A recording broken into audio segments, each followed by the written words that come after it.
Hey guys, welcome to the next tutorial for ethical hacking and penetration testing via Kali Linux. So far we have collected information about, but just before I proceed, in the previous tutorial I taught you about the WHOIS and the DNS lookup. So far we have collected information about IP addresses, network range, server names, and etc. of the target network. But now it's time to find out the OS running on the target network, the technique of obtaining information about the target network OS, and it is called as OS fingerprinting. So if you remember properly, then I showed you, let me just open it.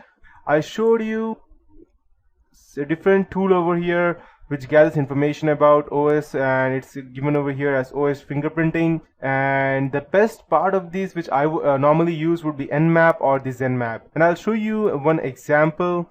I won't be teaching you as to how we actually go ahead and do that. I'll be teaching you that later on by the end of this tutorial. So I'll just open my another operating system and I'll just power it on.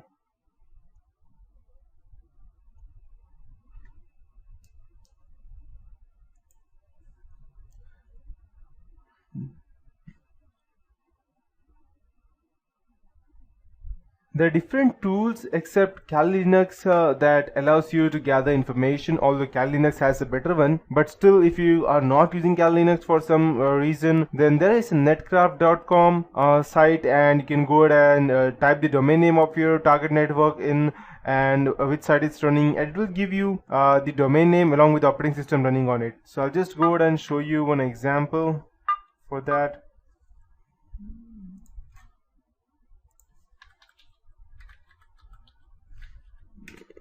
Okay, and since we don't need, okay,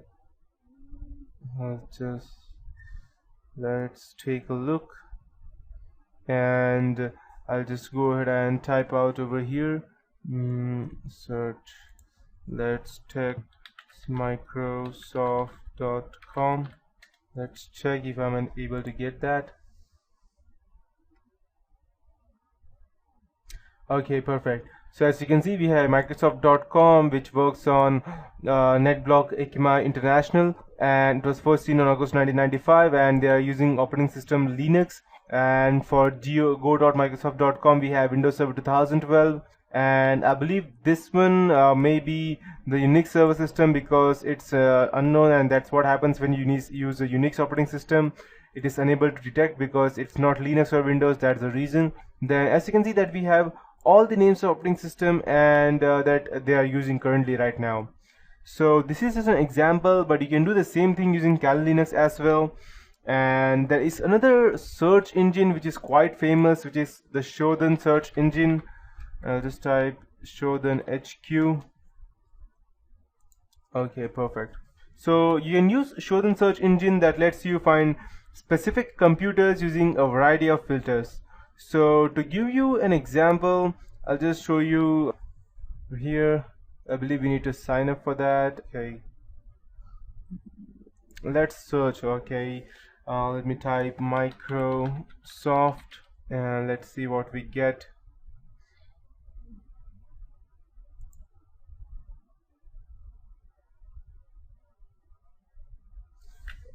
Okay, so let me check.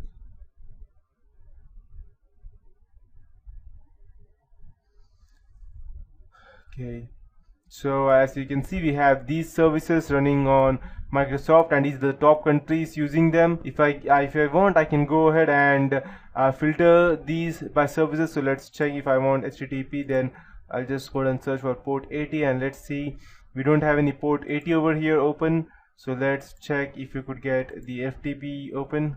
No. Then this proves that Microsoft is quite secure, and it won't be anything easy for us to go ahead and hack over there. Perfect. If I just go ahead and type Microsoft, perfect. If I check the HTTP one, none. HTTPS, perfect. So this shows that Microsoft is quite secure since we are unable to get any open ports in that. But if you go ahead and check some random or newly developed website, then they may not be that strong and they may give you out open ports, and if you find the open port, then you already have a jackpot for that. and you can easily go ahead and gather as much information that you want.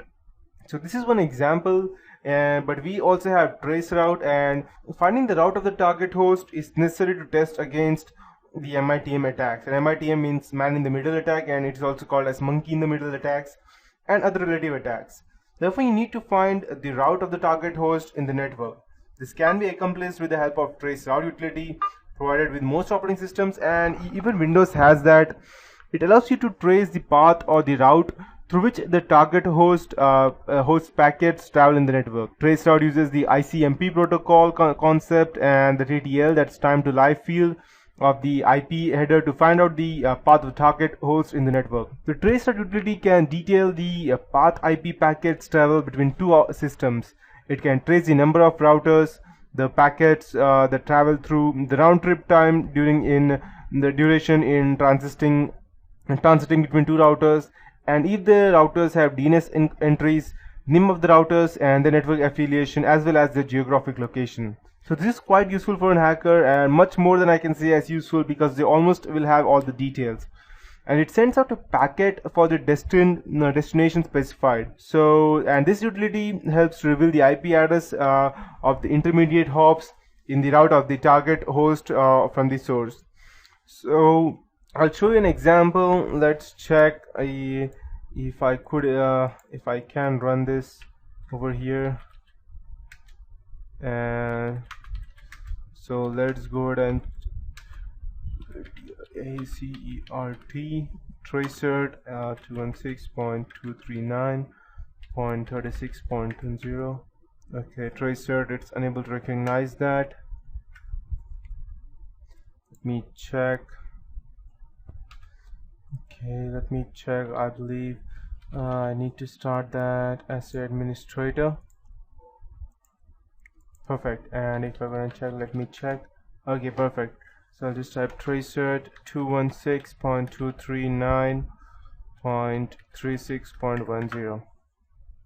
so let's check how many hops do we get.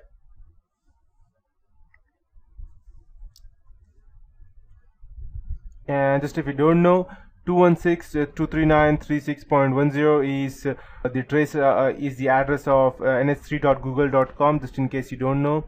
So let's check the total of 30 hops and how much do we get.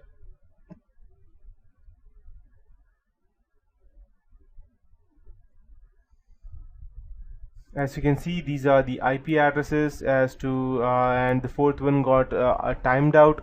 So this shows that from which IP address and from how it is actually traveling. And what a hacker might do is that the first router in the path receives the packet, it decrements the TTL value, that's time to live value, by 1, and if the resulting TTL value is 0, it discards the packet and sends a message back to the originating host to inform it that the packet has been discarded. The same thing that happened over here when the request was timed out.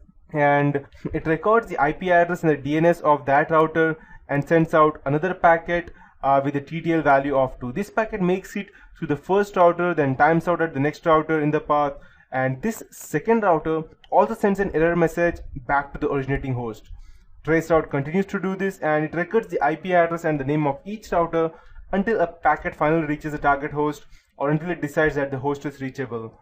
And yeah, it does the process in that way. So in this process, it records the time it took for each packet to travel the round trip to each router, and finally when it reaches the destination, the normal ICMP ping response will be sent by the sender.